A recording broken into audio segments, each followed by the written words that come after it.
Civil کی روحیں۔ ایک وقت کی بات ہے جنوبی کوریا کے مشہور شہر سیول میں، جہاں جدید عمارتیں اور روایتی مندروں کا حسین امتزاج تھا۔ ایک پراسرار کہانی کا آغاز ہوا۔ شہر کی پرانی گلیوں میں ایک قدیم حویلی موجود تھی جس کے بارے میں مشہور تھا کہ وہاں پراسرار واقعات رونما ہوتے ہیں۔ حویلی کو لوگ روحوں کا مکان کہتے تھے۔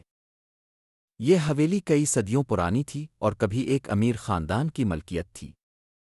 کہا جاتا تھا کہ اس خاندان کے افراد کے ساتھ ایک خوفناک حادثہ پیش آیا جس میں سب ہلاک ہو گئے، لیکن ان کی روحیں حویلی میں قید ہو گئیں۔ وقت کے ساتھ یہ جگہ خالی ہو گئی اور لوگ وہاں جانے سے ڈرتے تھے۔ ایک دن یونیورسٹی کے 4 نوجوان طالب علموں نے فیصلہ کیا کہ وہ اس حویلی کے اسرار کو حل کریں گے۔ یہ چاروں دوست مختلف شعبوں کے ماہر تھے۔ جیونگ، ایک تاریخ دان، سورا، ایک ماہر نفسیات، ہونگ، ایک سائنسی محقق، مینا، ایک فوٹوگرافر۔ ان کا ارادہ تھا کہ وہ وہاں رات گزاریں اور جان سکیں کہ ان کہانیوں میں کتنی حقیقت ہے۔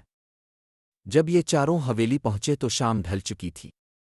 حویلی کی خستہ حال دیواریں اور ہوا کے ساتھ جھولتے دروازے خوفناک منظر پیش کر رہے تھے۔ جیسے ہی وہ اندر داخل ہوئے انہیں صد ہوا کا جھونکا محسوس ہوا، اور کچھ لمحوں کے لیے ایسا لگا جیسے کوئی ان کا تعاقب کر رہا ہو۔ آدھی رات کو انہیں ایک کمرے سے رونے اور ہنسنے کی ملی جلی آوازیں سنائی دیں۔ جیونگ نے کمرے میں قدم رکھا تو وہاں کچھ نہ تھا، لیکن دیواروں پر پرانے خون کے دھبے نظر آئے۔ سورا نے محسوس کیا کہ یہ جگہ صرف ویران نہیں بلکہ بھاری نفسیاتی توانائی سے بھری ہوئی ہے۔ ہونگ کو ایک پرانا خط ملا جو کسی خاتون کی تحریر تھا۔ خط میں لکھا تھا، ہمیں معاف کرنا، ہماری غلطیوں کی قیمت ہماری روحوں نے ادا کی، ہماری قید کو ختم کرو۔ یہ الفاظ ٹیم کے لیے مزید سوالات کھڑے کر گئے۔ اچانک مینا نے اپنی کیمرہ لینس میں ایک دھندلی شکل دیکھی۔ وہ تصویر کھینچنا چاہتی تھی لیکن جیسے ہی اس نے کیمرے کا بٹن دبایا، کیمرہ خود ہی بند ہو گیا۔ روح نے اپنی موجودگی کا اشارہ دیا اور پھر غائب ہو گئی۔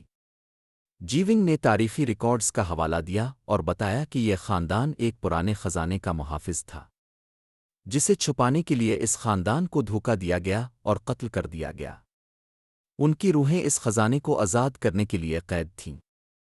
چاروں دوستوں نے تہ خانے کی تلاش کی۔ تہ خانہ مل گیا۔ تہ خانے کے دروازے کو بہت زنگ لگا ہوا تھا جس کی وجہ سے دروازہ جم گیا، لیکن جیسے بھی کر کے انہوں نے دروازہ کھولا اور اندر داخل ہو گئے، جہاں انہیں ایک قدیم صندوق ملا جسے دیکھ کر یہ سب حیران رہ گئے۔ جب انہوں نے اسے کھولا تو سونے اور قیمتی جواہرات سے بھرا ہوا تھا۔ جیسے ہی انہوں نے صندوق کو چھوا ایک روشنی سی چمکی اور روحیں نمودار ہوئیں۔ انہوں نے دوستوں کا شکریہ ادا کیا اور کہا کہ ان کی قید ختم ہو گئی ہے۔ روحوں نے کہا، یہ خزانہ تمہارا نہیں بلکہ ان غریبوں کا ہے جنہیں ہمارے ظلم کا سامنا کرنا پڑا۔ اسے ان لوگوں میں بانٹ دو جو ضرورت مند ہیں۔ روحوں نے کہا کہ اب ہم آزاد ہیں۔ ٹیم نے خوشی انہیں الوداع کہا اور غائب ہو گئیں۔ چاروں دوستوں نے وہ خزانہ فلاحی کاموں کے لیے استعمال کیا اور سیول کی اس کہانی کو ایک نیا موڑ دیا۔ وہ حویلی جو کبھی خوف کی علامت تھی اب ایک عجائب گھر بن گئی جہاں لوگ ان روحوں کی کہانی سننے آتے تھے۔ یہ کہانی ہمیں سکھاتی ہے کہ ظلم کا انجام ہمیشہ برا ہوتا ہے اور سچائی اور انصاف کے لیے راستہ تلاش کرنا ضروری ہے۔